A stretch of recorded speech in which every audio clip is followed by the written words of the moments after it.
working on, we're here, and a lot of the times we end up in kind of that tie range, but we don't know kind of what we want to do here. So we end up in kind of this, we're tied up, but we're not sure what we want to do here.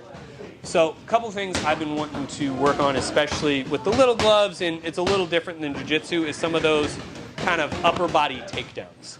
So like if I'm here, boom, we're getting in here, a lot of the times you end up with an underhook, and there's a couple options we can go here. So one of my favorites is I'm gonna come that underhook in, I'm gonna come right to the top of the shoulder here, and I'm gonna look to bring my outside hand and connect it right behind your neck here. Because the nice part is we have a couple good options here. If I want to strike, boom, I'm here, and there's not a lot you can do from here. Like you can try to throw that knee, but I have control of that upper body.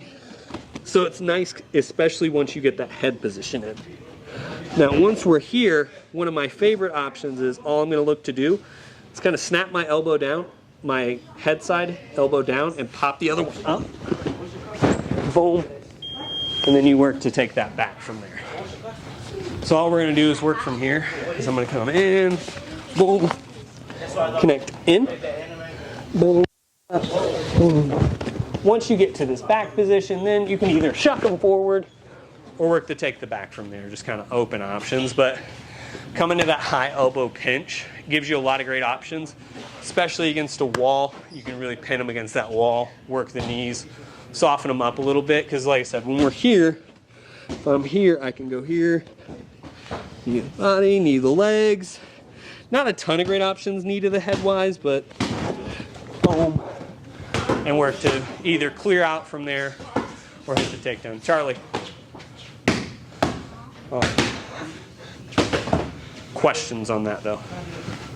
All right, drill her out. 1, 2, 3. Yeah, well, nice part is, so like if we're here, and a lot of guys, you don't end up in like a true tie plumb a lot of the times in an MMA fight. Like if you end up here and you start kneeing people, it's because they're just not good in that clinch. Right. So it's like, stay in the clinch and just keep kneeing them until a ref politely asks you to stop. Right. So like if I'm here, a lot of the times you end up in kind of this position here where you're underhooked and kind of ending up in that pummel drill.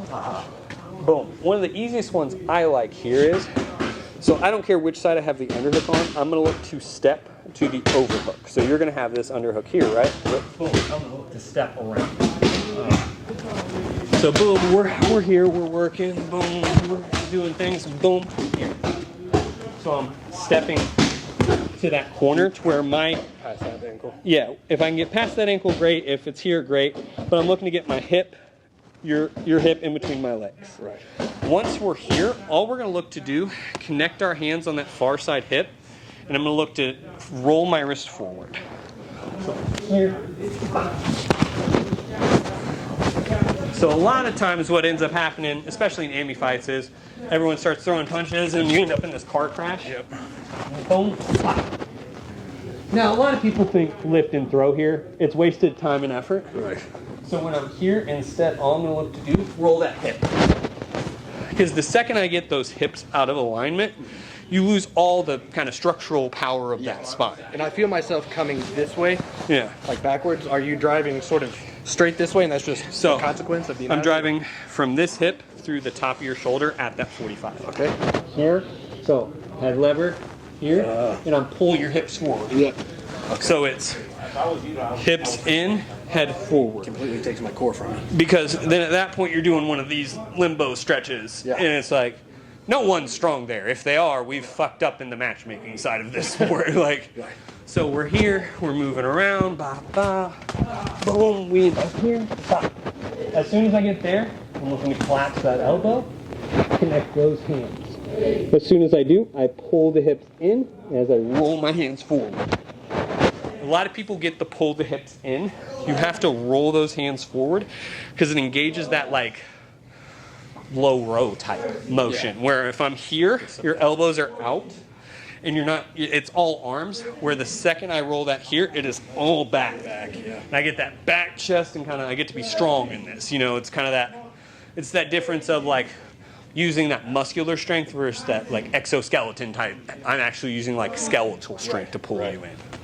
So we're here, ba, ba, boom, you end up pummeling. As soon as you're there, here, hips in, and I'm trying to take you kind of at that 45 over your back shoulder.